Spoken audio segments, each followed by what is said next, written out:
சாயந்தரம் வேலையை முடிச்சுட்டு வீட்டுக்கு வந்த கணவன்கிட்ட மனைவி சொல்கிறாங்க, என்னங்க காலையில் உங்கள் அம்மாவை சேர்த்திருந்த முதியோர் இல்லத்திலேருந்து ஃபோன் பண்ணாங்க, உங்களை நாளைக்கு அங்கே வர சொல்லியிருக்காங்கன்னு சொல்கிறா. இவனும் அதிர்ச்சியாகி, ஏன் என்னம்மா எதுக்காக என்ன வர சொல்கிறாங்க, போன மாதம் தானே போய் பார்த்துட்டு வந்தேன், அதுக்குள்ளே எதுக்கு என்ன திரும்ப வர சொல்கிறாங்கன்னு கேட்குறான். யாருக்கு தெரியும், திடீர்னு காலையில் ஃபோன் பண்ணாங்க, என்ன எந்த விவரமும் சொல்லலை, நாளைக்கு உங்கள் ஹஸ்பண்டை வந்து பார்க்க சொல்லுவோமா அப்படின்னு சொல்லிட்டு ஃபோனை வச்சுட்டாங்க, போய் என்ன தான் பார்த்துட்டு வாங்களேன் அப்படின்னு சொல்கிறா. சொல்லிவிட்டு, நீங்கள் பாட்டுக்கு இதுதான் சாக்குன்னு இப்போவே உங்கள் அம்மாவை கையோட கூட்டிகிட்டு வந்துடாதீங்க, இங்கேவே ஏற்கனவே ஏகப்பட்ட செலவு இருக்குது, அதுக்கே நம்ம திண்டாடிக்கிட்டு இருக்கோம், இதில் நடுவில் வேறு அவங்கள வேறு என்னால் பார்த்துக்கவும் முடியாது, பொண்ணுக்கு படிப்பு செலவு வேறு இருக்குது, இதுக்கே நமக்கு மொழி பிதுங்குது, இதில் வேறு உங்கள் அம்மாவோட வைத்திய செலவுலாம் நம்மளால் பார்க்க முடியாது, அதனால் கண்டிப்பாக உங்கள் அம்மாவை நீங்கள் கூட்டிகிட்டு வரக்கூடாது, என்ன ஏதுன்னு பார்த்துட்டு எப்படி போனீங்களோ அதே மாதிரி நீங்கள் திரும்ப வரணும் அப்படின்னு ரொம்ப கண்டிஷனாகவும் சொல்கிறா, கராராகவும் சொல்கிறா.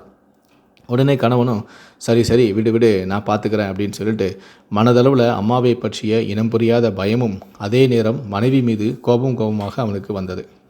மறுநாள் காலை அம்மாவை பார்ப்பதற்காக அம்மா இருக்கும் முதியோர் இல்லம் செல்கிறான் சந்துரு.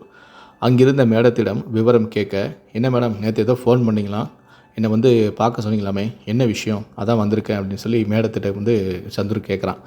அதுக்கு ஒன்றும் இல்லை சார், உங்கள் அம்மா கொடுக்க சொன்னதாக இந்த கடிதத்தை உங்கள் அம்மா உங்ககிட்ட கொடுக்க சொன்னாங்க அப்படின்னு சொல்லி ஒரு கவர் எடுத்துகிட்டு அவங்க கையில் கொடுக்குறாங்க. என்ன மேடம் இதில் என்ன இருக்குது, தெரியல சார், உங்கள் அம்மா கொடுக்க சொன்னாங்க அப்படின்னு சொல்கிறாங்க.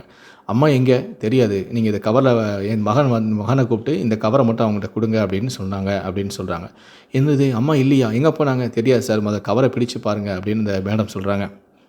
உடனே அதை பிரித்து பார்க்கும்போது அதில் அவனுடைய பேருக்கு 2 லட்சம் ரூபாய்க்கான டிடியும் அதோட ஒரு கடிதமும் இருந்துச்சு. அதை படித்து அவன் அதிர்ந்து போனான்.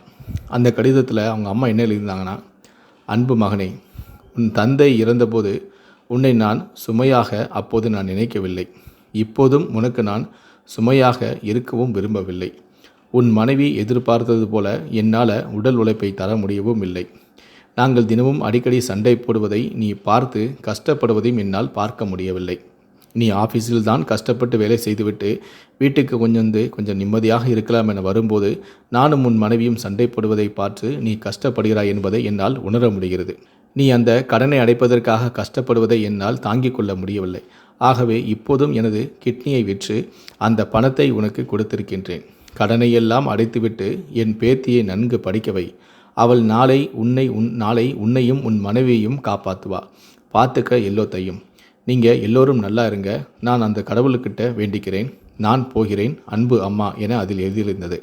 அவன் அப்படியே இடிந்து போய்விட்டான். இன்று வரை மனதிற்குள் சொல்லி சொல்லி அழுது கொண்டேதான் இருக்கின்றான் என் நண்பன். இந்த விஷயத்தோடைய நீதி, அன்பு என்பது அன்னையிடம் மட்டுமே எல்லா காலங்களிலும் அழுத்தமாக கிடைக்கும், தாயின் அன்பை யாருக்காகவும் தள்ளி வைக்காதீர்கள். முடிந்தளவுக்கு இந்த வீடியோவை பற்றி உங்களுடைய கருத்துக்களையும் கமெண்ட் பண்ணிவிட்டு மற்றவங்களுக்கும் ஷேர் பண்ணுங்கள். மேலும் இது போன்ற பல வீடியோக்களை பார்க்கணும் அப்படின்னு வச்சிங்கன்னா மறக்காமல் சேனலை சப்ஸ்கிரைப் பண்ணுங்கள். கூடவே அந்த பெல் சிம்பிளையும் மறக்காமல் கிளிக் பண்ணுங்கள். நன்றி, வணக்கம்.